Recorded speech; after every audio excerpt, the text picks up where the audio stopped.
नमस्कार दोस्तों, आज मैं आपसे कुछ बात कहना चाहता हूँ। मैदान पर उतरने से पहले मैं हमेशा प्लेयर्स से कहता था कि हम सब पर करोड़ों लोगों की उम्मीदें टिकी हुई है, हमें डटकर खेलना चाहिए। आज कोरोना वायरस के संकट के समय जब हम सब घर पर सेफ हैं, हमारे लिए कुछ फरिश्ते मैदान पर उतरे हैं। डॉक्टर्स, नर्सेस, वार्ड बॉयज और सारा मेडिकल स्टाफ हमारा ख्याल रख रहे हैं। कुछ लोग हम तक जरूरी सामान टाइम पर पहुंचाने में लगे हुए हैं। पुलिस हमारी सुरक्षा कर रही है। ये सब लोग फरिश्ते हैं जो अपने बारे में ना सोचकर हमारे लिए काम कर रहे हैं और हमें सुरक्षित रख रहे हैं। इनके हौसले देश की उम्मीद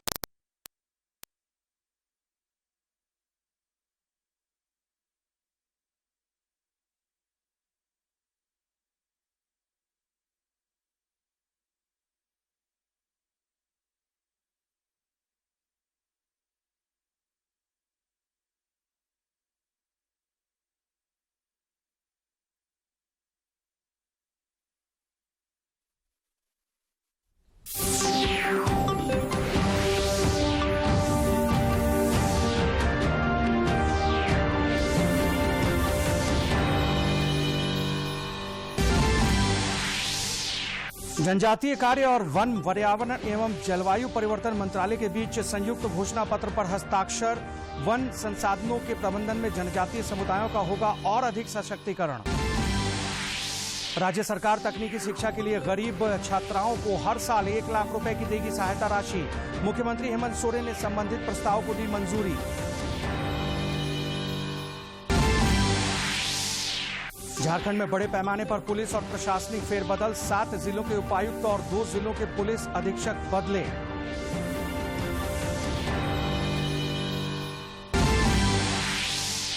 और केंद्रीय माध्यमिक शिक्षा बोर्ड ने 2021-22 के शैक्षणिक सत्र को 2 अवधि में विभाजित करने का लिया फैसला।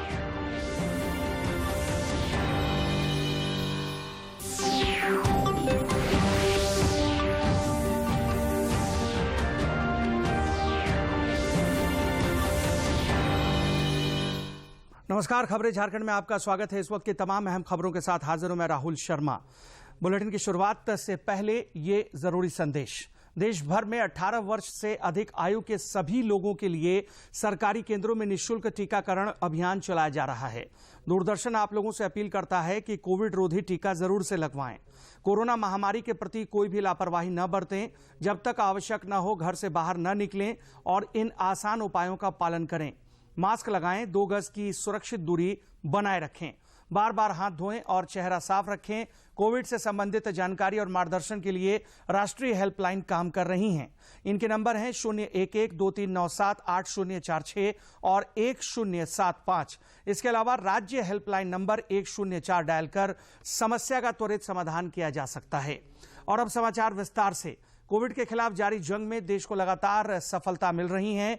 केंद्रीय स्वास्थ्य मंत्रालय के आंकड़ों के मुताबिक पिछले 24 घंटे के दौरान कोविड-19 के 34,703 नए मामले सामने आए हैं। जिस तरह से लगातार कम हो रहे हैं, हमारा देश जो है कोरोना में के खिलाफ जीत की तरफ बढ़ रहा है और लोग जो ठीक होने वाले लोग हैं उनकी संख्या भी लगातार बढ़ती जा रही है। कम होते आंकड़ों के बाद अधिकांश राज्यों में अनलॉक की प्रक्रिया तेजी से जारी है। पिछले 24 घंटे में देश में कुल 34,703 दैनिक नए मामले दर्ज किए गए हैं। अब सक्रिय मामलों की संख्या घटकर 4,64,357 हो गई है, जो कि पिछले 101 दिनों में सबसे कम है। इधर पिछले 24 घंटे में संक्रमण की रफ्तार में गिरावट दर्ज की जा रही है। पिछले 24 घंटे में राज्य में 46 नए संक्रमित मिले हैं, जबकि 93 लोग स्वस्थ हो चुके हैं। इसके साथ ही प्रदेश में अब सक्रिय संक्रमितों की संख्या घटकर 609 रह गई है। इस दौरान 9 जिलों में एक भी नए संक्रमित नहीं मिले, जबकि किसी भी जिले में नए संक्रमितों की संख्या 2 अंकों में नहीं पहुंच पाई है। राज्य का कोरोना रिकवरी रेट बढ़कर 98.34% हो गया है। केंद्र सरकार ने राज्यों और केंद्र शासित प्रदेशों को 36 करोड़ 97 लाख टीके उपलब्ध कराए हैं। राज्यों के पास 2 करोड़ 1 लाख टीके शेष हैं। केंद्रीय स्वास्थ्य मंत्रालय ने कहा है कि सरकार पूरे देश में कोविड टीकाकरण की गति को तेज करने के लिए प्रतिबद्ध है। राष्ट्रव्यापी टीकाकरण अभियान के अंतर्गत केंद्र राज्यों और केंद्र शासित प्रदेशों को निःशुल्क टीके उपलब्ध करा रहा है। इधर देश में पिछले 24 घंटे में कोरोना वायरस की 45,82,246 वैक्सीन लगाई जा चुकी हैं, जिसके बाद वैक्सीनेशन का कुल आंकड़ा 35,75,00,000 को पार कर गया है। कोरोना के खिलाफ जारी जंग में टीकाकरण अभियान तेज गति से जारी है। पिछले 24 घंटों में कोरोना की 45 लाख से ज्यादा वैक्सीन लगाई गई है, जिसके बाद कुल टीकाकरण का आंकड़ा 35,75,00,000 से ज्यादा हो गया है। 18 से 44 साल के लोगों को 10,55,00,000 से ज्यादा वैक्सीन की डोज दी जा चुकी है।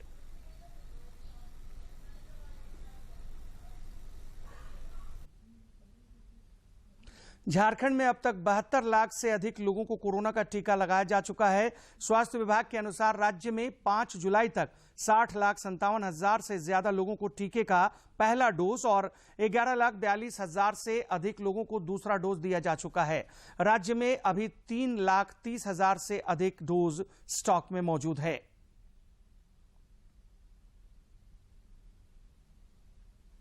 रामगढ़ जिले में दूसरा मॉडल वैक्सीन सेंटर का उद्घाटन जिले के उप विकास आयुक्त ने किया।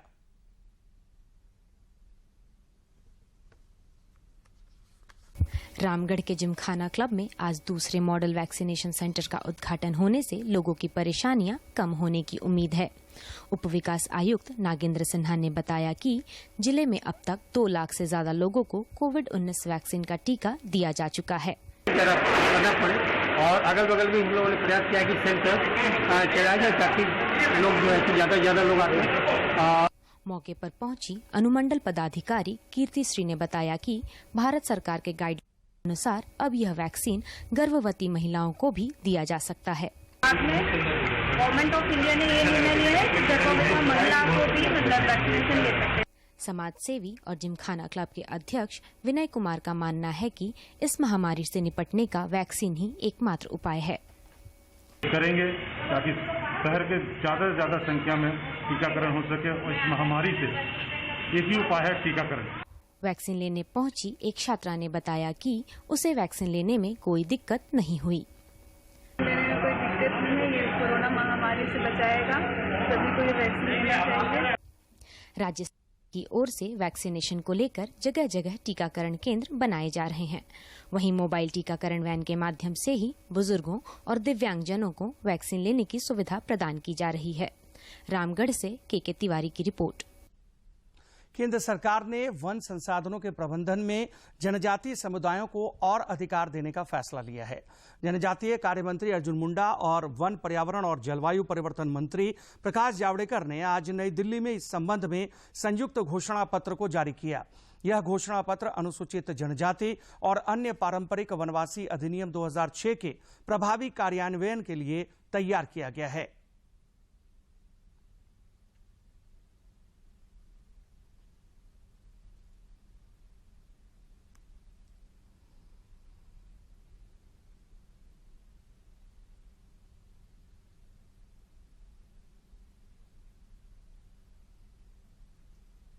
जो अगस्त 2020 में पहली मीटिंग हुई, उसका एक कारण है कि वनवासी कल्याण आश्रम जो आदिवासियों में काम करती है, उनकी ये स्थिति कि उनको कम्युनिटी फॉरेस्ट रिसोर्स मैनेजमेंट के अधिकार है गांव को, वो उनको मिलने चाहिए। ये उन्होंने मुंडा जी को भी बताया, मुझे भी बताया, फिर हम सामूहिक रूप से मिले, 2-3 बैठकें हुई, हमारे अधिकारी भी रहे और फिर इसके बाद ये आज का ये एक कॉमन सर्कुलर निकला है, जॉइंट सर्कुलर। पहले तो सरकारों में ऐसी स्थिति की एक विभाग दूसरे विभाग के खिलाफ कोर्ट में लड़ता था। अब इतना बदल गया कि 2 विभाग एक तरह का circular, joint declaration, joint circular निकालते लगे, तो ये फर्क हुआ है।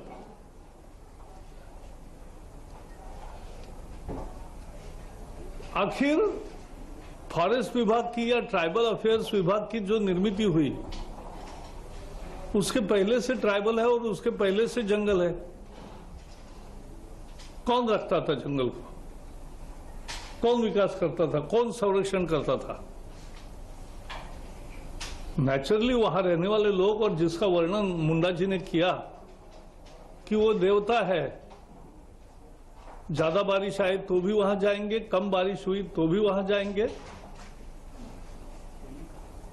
जो डेड वुड है उतना ही लेंगे, जिंदा पेड़ नहीं काटेंगे। छाड़ करते हैं ना उसकी अवैध कटाई करते हैं, बल्कि गांव की जो परंपरा रही है उसमें यदि अपने खेती किसानी के लिए भी लकड़ी चाहिए तो ग्राम देवता और वन देवता की पूजा होती है और तब वो लकड़ी प्राप्त करते हैं, अन्यथा किसी लकड़ी को जो जीवित लकड़ी है उसको छूते नहीं। ये परंपरागत व्यवस्था है। तो वनों को केवल एक वाणिज्यिक और आर्थिक संसाधन के रूप में प्रसारित करने के कानूनों और विनियमों ने जनजातियों के पैतृक घरों को दूर धकेल दिया और उनकी पहुंच को वन संसाधन और जैव विविधता के तक प्रतिबंधित कर दिया, जिस पर वो सदियों से भोजन, आजीविका और सांस्कृतिक जरूरतों के लिए निर्भर थे। इससे वन निवासी समुदाय की पारंपरिक संसाधनों, सांस्कृतिक और धार्मिक स्थानों, चराई और लकड़ी के साथ साथ गैर लकड़ी वन उत्पादों से संबंधित अन्य आजीविका गतिविधियों तक पहुंच और आवाजाही बहुत ही सीमित हो गया था। अपनी पहुंच सीमित हो जाने से जनजाति आजीविका, उनके पर्यावास और अधिवास और सामाजिक सांस्कृतिक जीवन पर बहुत बुरा प्रभाव पड़ा। इन सारी बातों को बहुत अरसे के बाद में इस देश में लोगों ने विचार किया, विमर्श किया और उसके बाद एक जो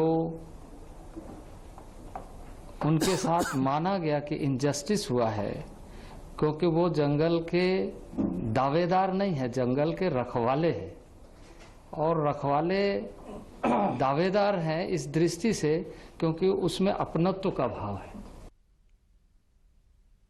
राज्य की गरीब छात्राओं को तकनीकी शिक्षा देने के लिए सरकार हर वर्ष 1 लाख रुपए तक की आर्थिक सहायता देगी।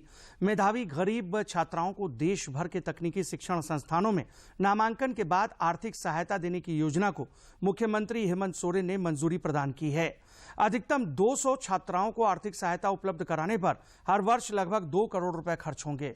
इसके तहत अगर छात्रा का नामांकन राज्य के बाहर या राज्य में स्थित MHRD द्वारा घोषित ओवरऑल NIRF रैंकिंग वाले प्रथम 100 संस्थान या विश्वविद्यालय के AICTE से मान्यता प्राप्त स्नातक और स्नातकोत्तर स्तर के पाठ्यक्रम में हो जाता है तो हर वर्ष संबंधित कोर्स के लिए निर्धारित वार्षिक फीस अथवा 1 लाख रुपए आर्थिक सहायता के रूप में उपलब्ध कराए जाएंगे। देश भर में आज जनसंघ के संस्थापक डॉक्टर श्यामा प्रसाद मुखर्जी की जयंती मनाई जा रही है। प्रधानमंत्री नरेंद्र मोदी और सूचना एवं प्रसारण मंत्री प्रकाश जावड़ेकर ने डॉक्टर श्यामा प्रसाद मुखर्जी की जयंती पर उन्हें नमन किया है। जन्म डॉक्टर श्यामा प्रसाद मुखर्जी राज्य मंत्री परिषद की महत्वपूर्ण परमिट राज और जम्मू कश्मीर से अनुच्छेद 370 खत्म करने के लिए आवाज उठाई। डॉक्टर श्यामा प्रसाद मुखर्जी को पंडित नेहरू की पहली कैबिनेट में मंत्री बनाया गया था, लेकिन उन्होंने जम्मू कश्मीर के मुद्दे पर इस्तीफा दे दिया था। उन्होंने एक राष्ट्र, एक निशान, एक विधान को बुलंद करने के लिए साल 1953 में जम्मू कश्मीर की यात्रा पर जाने का फैसला किया। इस दौरान उन्हें गिरफ्तार कर लिया गया था। गिरफ्तारी के 40 दिन बाद 23 जून 1953 को देश के महान विभूति की मौत हो गई। और प्रधानमंत्री नरेंद्र मोदी ने डॉक्टर श्यामा प्रसाद मुखर्जी की जयंती पर ट्वीट करते हुए कहा है कि डॉक्टर श्यामा प्रसाद मुखर्जी को उनकी जयंती पर नमन करता हूं। उनके उदात्त आदर्श देश भर में लाखों लोगों को प्रेरित करते हैं। डॉक्टर मुखर्जी ने अपना जीवन भारत की एकता और प्रगति के लिए समर्पित कर दिया। उन्होंने खुद को एक उत्कृष्ट विद्वान के रूप में भी प्रतिष्ठित किया।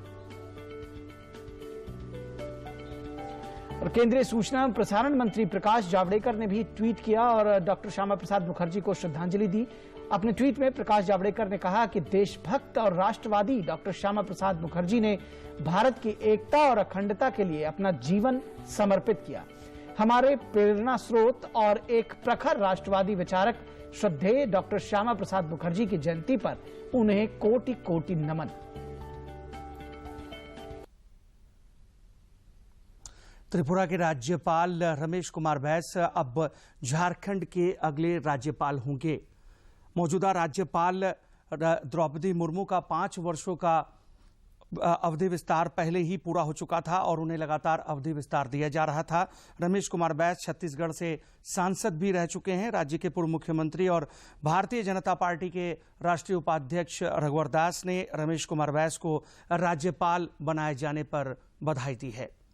खबरों में बढ़ेंगे आगे। राज्य मंत्रिपरिषद की महत्वपूर्ण बैठक आज शाम 4 बजे रांची स्थित झारखंड मंत्रालय में होगी। मुख्यमंत्री हेमंत सोरेन की अध्यक्षता में होने वाली इस बैठक में राज्य हित से जुड़े कई महत्वपूर्ण प्रस्तावों को मंजूरी मिलने की संभावना है। केंद्रीय मंत्री अर्जुन मुंडा कल खूंटी जिले के कर्रा प्रखंड अंतर्गत लड़ता पंचायत के डूहू टोली गांव पहुंचे, जहां पिछले दिनों वज्रपात की चपेट में आने से एक ही परिवार के 5 सदस्यों की मौत हो गई थी। श्री मुंडा ने मृतकों के परिजनों से मिलकर उनका हाल जाना और आवश्यक सहायता उपलब्ध कराने का निर्देश उपायुक्त को दिया।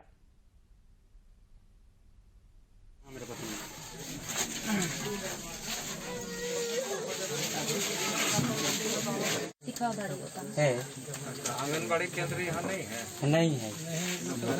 क्या रीजन है?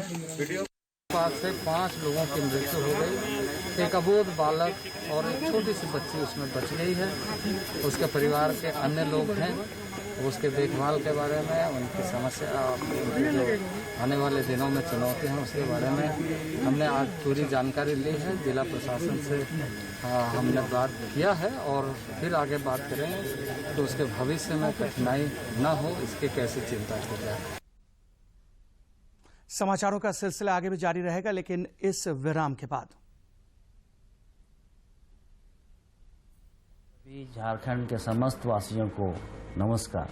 कराटे में हम लोग प्रत्यक्ष दुश्मन से बचाव की तकनीकों को प्रैक्टिस करते हैं, सीखते हैं और सिखाते हैं। लेकिन कोरोना एक ऐसा दुश्मन है जो अप्रत्यक्ष है, दिखाई नहीं देता। मैंने और मेरे काफ़ी प्रशिक्षकों ने वैक्सीन ले लिया है। आप सभी से मेरा निवेदन है कि आप भी कोविड का इंजेक्शन लें और हम सभी झारखंड वासी इस जंग में विजय प्राप्त कर सकें। आज हमारा झारखंड राज्य कोरोना संक्रमण की विपदा से संघर्ष कर रहा है, लेकिन कोई भी विपदा कितनी भी बड़ी क्यों ना हो, सम्मिलित प्रयास से पराजित की जा सकती है। सरकार ने सभी सुरक्षा मानकों का ध्यान रखकर आपके लिए टीकाकरण की शुरुआत की है। आप स्वयं कोविड का टीका लगवाएं और दूसरों को भी इसके लिए प्रेरित करें। जोहार। विराम के बाद एक बार फिर से आपका स्वागत है। बढ़ते हैं खबरों में आगे।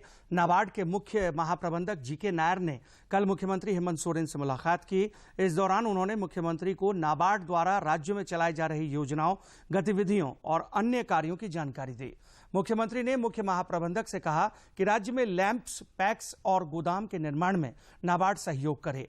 इसके साथ ही राज्य के लगभग 32 लाख किसानों को केसीसी उपलब्ध कराने की दिशा में तेजी से पहल की जानी चाहिए।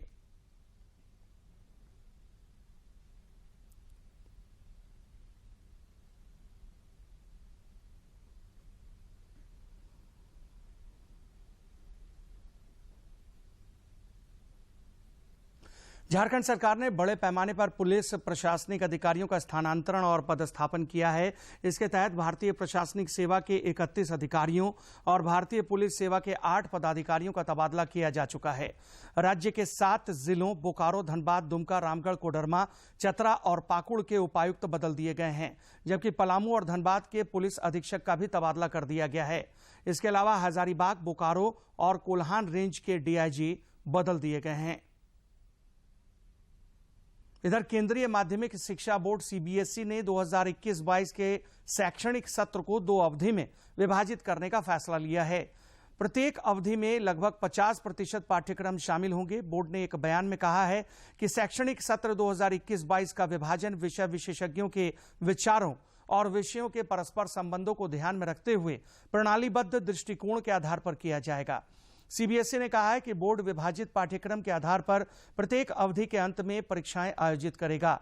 पहली अवधि के अंत में बोर्ड टर्म 1 की परीक्षाएं नवंबर-दिसंबर 2021 के मध्य में होंगी, जबकि दूसरी अवधि के अंत में बोर्ड टर्म 2 के संशोधित पाठ्यक्रम के आधार पर वर्ष के अंत में परीक्षाएं आयोजित करेगा। इस पाठ्यक्रम में कुल पाठ्यक्रम का लगभग 50% हिस्सा शामिल होगा। यह परीक्षा बोर्ड द्वारा निर्धारित परीक्षा केंद्रों में मार्च-अप्रैल 2022 के आसपास कराई जाएगी। इधर झारखंड सरकार केंद्र से 10 आईपीएस अधिकारियों की सेवा राज्य को देने का अनुरोध करेगी। राज्य में आईपीएस अधिकारियों की कमी को देखते हुए भारत सरकार के गृह मंत्रालय से सिविल सेवा परीक्षा 2020 में चयनित 10 अधिकारियों को झारखंड कैडर प्रदान करने का आग्रह किया गया है। इससे संबंधित प्रस्ताव को मुख्यमंत्री हेमंत सोरेन ने स्वीकृति प्रदान कर दी है। इधर प्रधानमंत्री गरीब कल्याण अन्न योजना के तहत इस वर्ष जुलाई से नवंबर तक के लिए राज्यों और केंद्र शासित प्रदेशों को 198,78,000 मीट्रिक टन अनाज आवंटित किया गया है। 78,000 मीट्रिक टन अनाज आवंटित किया गया है। खाद्य और सार्वजनिक वितरण विभाग की ओर से बताया गया है कि 16 राज्यों और केंद्र शासित प्रदेशों में भारतीय खाद्य निगम और केंद्रीय पूल से अनाज उठाने का काम शुरू कर दिया गया है। अब तक 4 लाख मीट्रिक टन अनाज उठाया गया है। विभाग ने एक देश एक राशन कार्ड योजना के संदर्भ में कहा कि ये योजना 32 राज्यों और केंद्र शासित प्रदेशों में पूरी तरह लागू है और शेष में जल्द लागू होने की संभावना है। लोहरदगा जिले के कुड़ू प्रखंड में हाल के दिनों में कबूतर समेत कुछ पक्षियों की रहस्यमय तरीके से हुई मौत को लेकर पर्यावरणविदों के साथ ही स्थानीय ग्रामीणों की चिंता भी बढ़ गई है।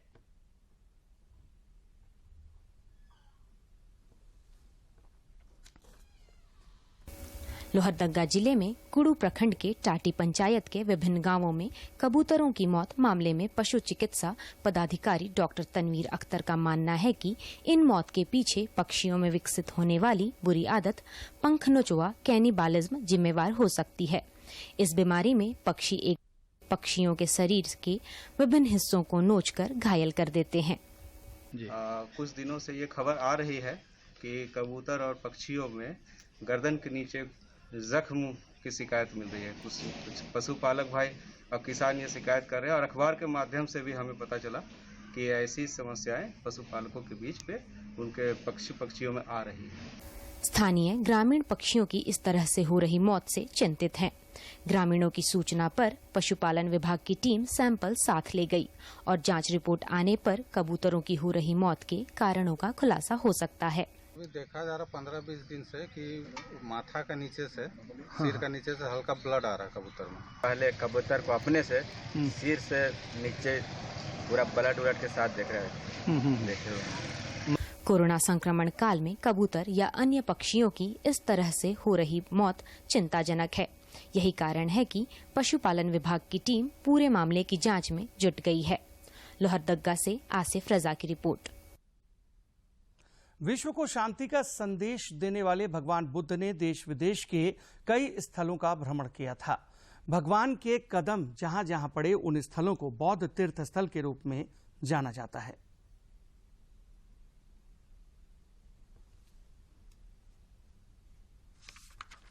विश्व भ्रमण के क्रम में भगवान बुद्ध रांची से करीब 40 किलोमीटर दूर स्थित जोन्हा गांव के निकट स्थित जलप्रपात भी पहुंचे थे, जहां मौजूद छोटा सा मंदिर और स्तूप आज भी उनकी यात्रा वृतांत की कहानियां पर्यटक को बताती है।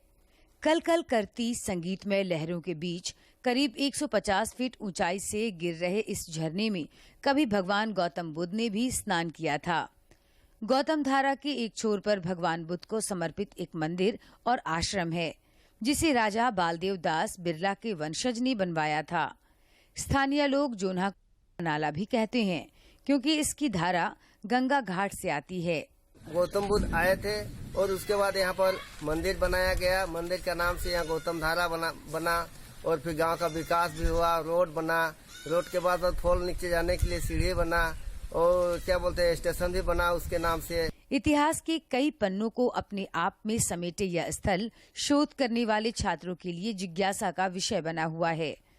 पर्यटन स्थल पर शोध करने वाले छात्र अक्सर यहाँ पहुँचते रहते हैं।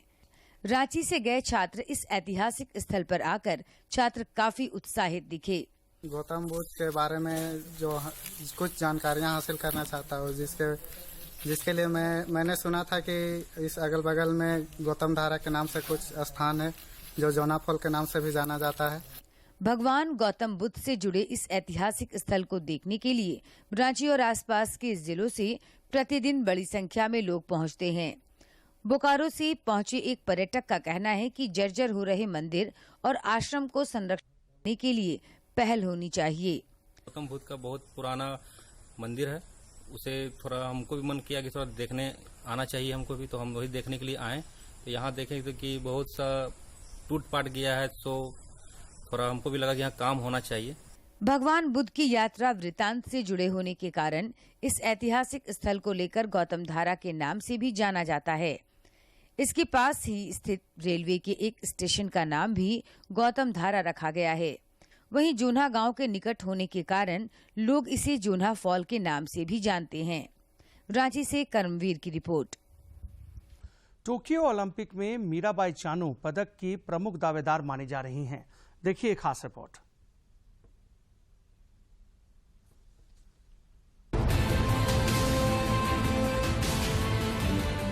World weightlifting champion 2017, commonwealth games gold medallist 2018, Asian championship 2020 में 119 किलो क्लीन एंड जर्क की world record holder, Tokyo Olympics में मेडल के लिए भारत की प्रबल दावेदार।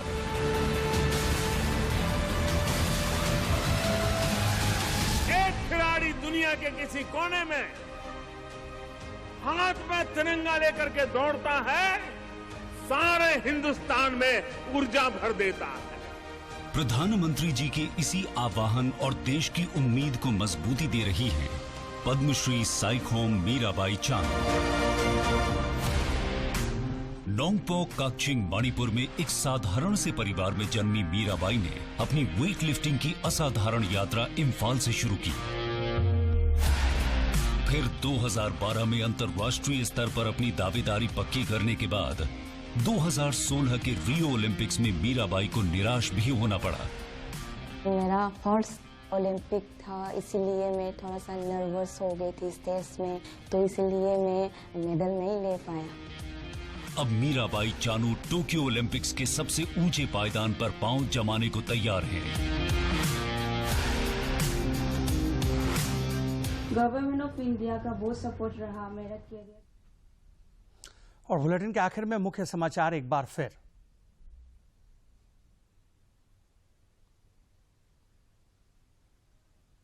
जनजातीय कार्य और वन, पर्यावरण एवं जलवायु परिवर्तन मंत्रालय के बीच संयुक्त घोषणा पत्र पर हस्ताक्षर। वन संसाधनों के प्रबंधन में जनजातीय समुदायों का होगा और अधिक सशक्तिकरण।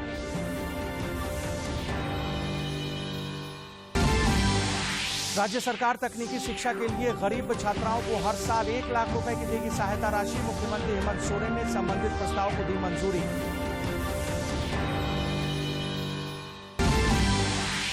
झारखंड में बड़े पैमाने पर पुलिस और प्रशासनिक फेरबदल। 7 जिलों के उपायुक्त और 2 जिलों के पुलिस अधीक्षक बदले।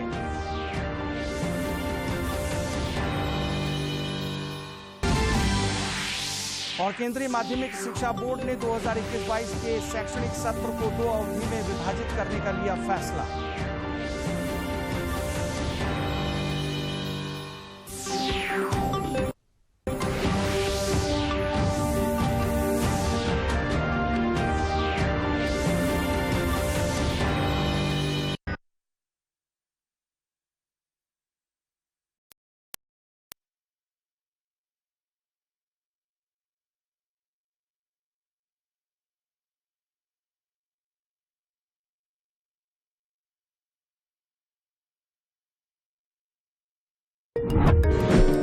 प्यारे बच्चों, कोविड-19 के कारण आप सभी अपने अपने घरों में रहकर ही अपनी पढ़ाई कर रहे हैं। ऐसे समय में आप अपनी पढ़ाई को रोचक तरीके से सीख समझ सकें, इसके लिए झारखंड सरकार द्वारा प्रस्तुत किया जा रहा है हमारा दूरदर्शन हमारा विद्यालय कार्यक्रम। इसके माध्यम से आप प्रत्येक दिन सोमवार से शुक्रवार तक पूर्वाह्न 10 से 12